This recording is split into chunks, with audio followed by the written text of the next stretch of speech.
আমার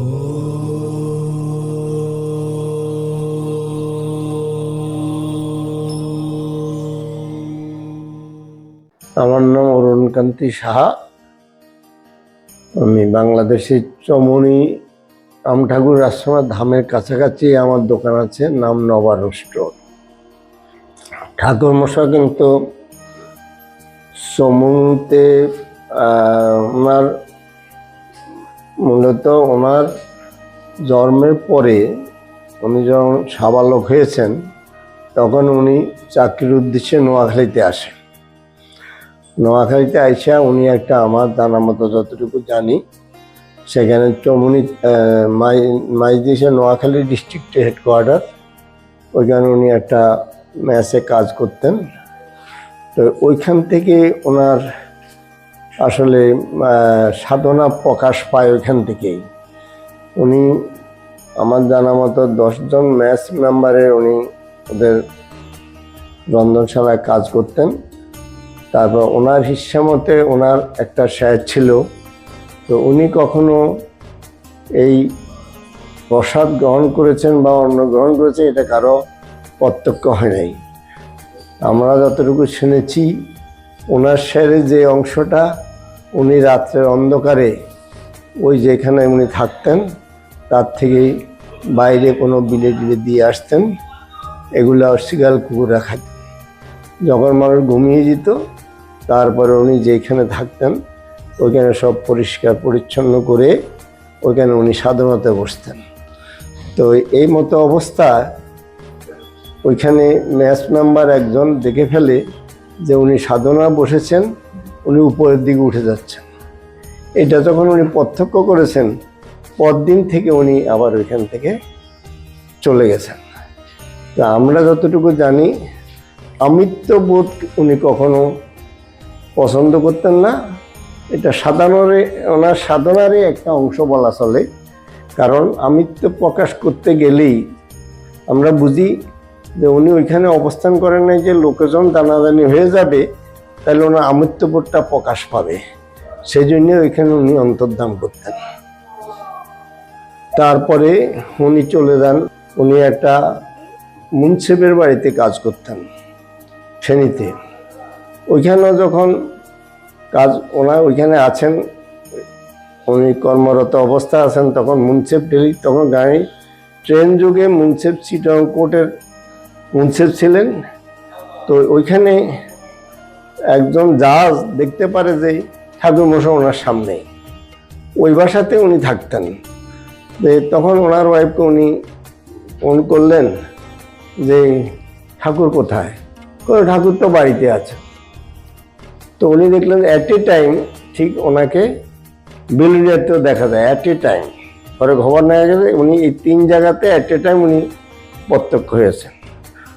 এইভাবে আস্তে আস্তে ওনার মহিমাগুলো প্রকাশ পাইতে আরম্ভ করলো। তারপরে ঠাকুর যেমন আমাদের চমনিতে আসছে, কিন্তু আরও পরে চমনি আসছে, কিন্তু চমনির উপেন্দ্র সাহা নামে আমার এক দাদা শ্বশুর ছিলেন, আমার শাশুড়ি মামা। উনি স্বপ্নে দেখেছেন ঠাকুরকে, কিন্তু এই ঠাকুরকে উনি বিস্তারিত পায় না। যখন কাশী গঙ্গার ধারে দেখে যে এই ঠাকুর বসে আছে, তখন ওইখানেই উনি এই উপেন্দ্র সাহা ওনাকে জড়িয়ে ধরে। তার থেকেই উপেন্দ্র সাহা ওনার ওনার পিছু পিছু ধরলো। এই উপেন্দ্র সাহা তখন উনি পরে চমনিতে যায়। নরেন্দ্র সাহা নামে আমাদের চমনির এক ভদ্রলোক ওনার সঙ্গ দিতে লাগলো। এই আস্তে আস্তে ঠাকুর সবসময় মানুষের সাথে চলতেন, লোকজনের উৎসবাদী করত। ঠাকুর সবসময় গুরু কৃপাহি কেবলম এই কথাটা বলতেন, আর হরকৃষ্ণ নাম জপ করতে বলতেন। এগুলো যখন 47-এ যখন রাইট হয়, ওই সময় ঠাকুর কিন্তু চমনিতে অবস্থান করছিল। তখন ওখানে কিন্তু ব্রিটিশ পিরিয়ড ছিল, তো ওই সময় কিন্তু হিন্দুরা তো বেশিরভাগই ব্রিটিশদের সাথে ব্যবসা বাণিজ্যে জড়িত ছিল। মুসলমানরা ব্রিটিশ বিরোধী ছিল বলে ওদের সাথে চলাফেরা করতে কম না। সেই জন্য ব্রিটিশদের বড় বড় পাট গুদাম, সুপারির গুদাম, অন্যান্য জিনিস বড় বড় ইয়াগুলা কিন্তু চমনিতে হয়। তো এই চৌমুহনীতে বড় বড় ব্যবসায়ীগুলো কানপুর, এলাহাবাদ, কলকাতা এদেশের চৌমুহনী ব্যবসায়ীরা তখন ব্যবসা করত।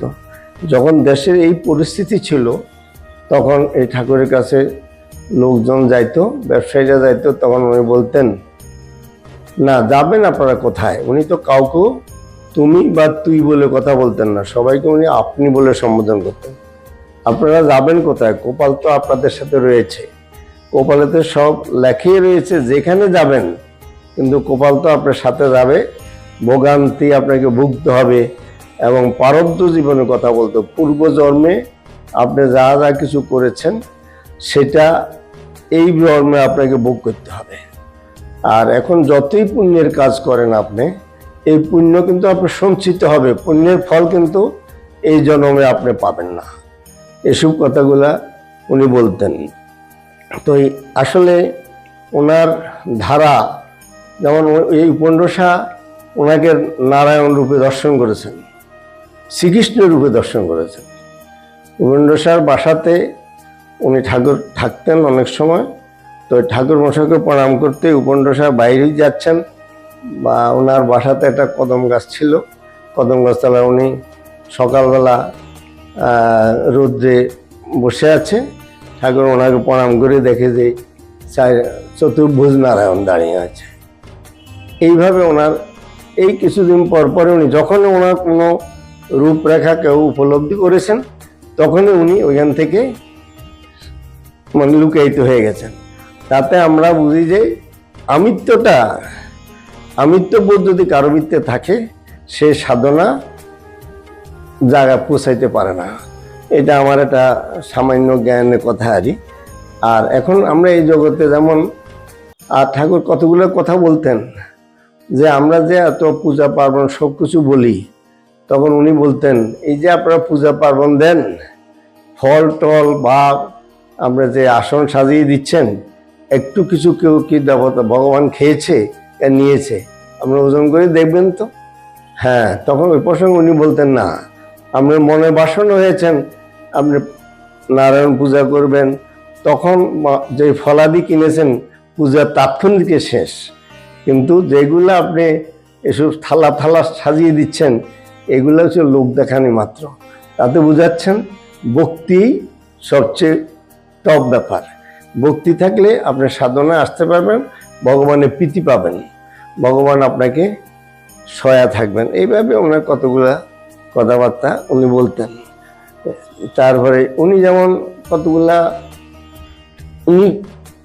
যেমন আমাদের এখানে মহারাজ নিয়ে কিছু দ্বন্দ্ব আছে। যখন উনি থাকা অবস্থাতে প্রথম মহারাজ নিযুক্ত ছিলেন, তখন ওনার কাছে মানুষের ওনার দর্শন নিতে গেলে উনি বলতেন, যিনি রাম তিনি শ্যাম, আপনারা শ্যামের কাছে যান। আর ফলাদি যা আসতো ওগুলো সঞ্চিত থাকতো, বড়দেরকে কিন্তু বেশি ফল টল দিত না, ছেলেবেলেরা আসলে তাদের হাতে ফল টলগুলা দিয়ে দিতেন। এখানে ওনার আস্তে আস্তে অনেক কিছু প্রকাশ পায়। আর যেমন মানুষের যেমন কথা আছে, আমাদের একদিন একটা বাসাতে উনি উপস্থিত ছিলেন, সেইখানে ওদের হাঁসের মাংস রান্না হয়েছিল।